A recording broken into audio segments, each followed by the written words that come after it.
केने बाड़ू हमार ललिया और देखो ना यारावा के पैसन भइल बा हलिया। हम गांव वाले तुम शहर वाले, चलो फिर से एक मुलाकात देख लेते हैं। कि हम गांव वाले तुम शहर वाले, चलो फिर से एक मुलाकात देख लेते हैं। तुम औकात देखकर बात करते हो, हम बात करके औकात देख लेते हैं।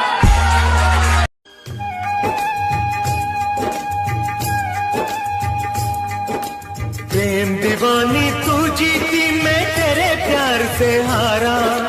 लौट के वापस आ जा, ऐसा होगा अब न। जब से तोहरा से अखिया मिलवले हई, दिल के धड़कन में तोहके बसले हई। अपनी तो जैसे तैसे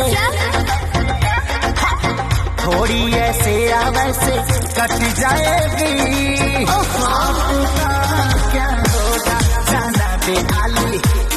ठीक है, मुझे जवाब मिल गया कि तुमने कितना प्यार किया है मुझसे। ठहरो,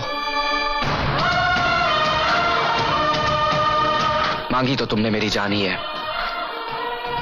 लेकिन जो मेरे प्यार का दावा ना साबित कर सके वो जान किस काम की।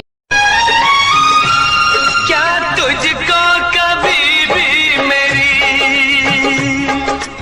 याद आती नहीं हो?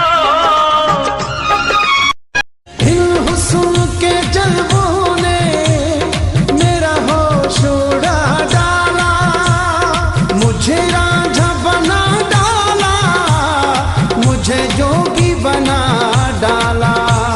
एक बार नहीं बार बार देखा है, तेरे हाथों में मेरे प्यार की जो रेखा है।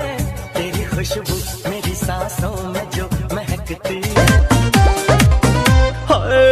आइल बानी तोहरा गलिया, केने बाड़ू हमार ललिया और देखो ना यारावा के पैसन भइल बा हलिया। बहुत झट देखा रही तो सनमवा से हमारा मिला न मायरा, ना तो हम दे देम यही जे परनमा हो बेची बेची गावतनी गंगा मायरा। 1 मिनट भाभी, आती हूँ।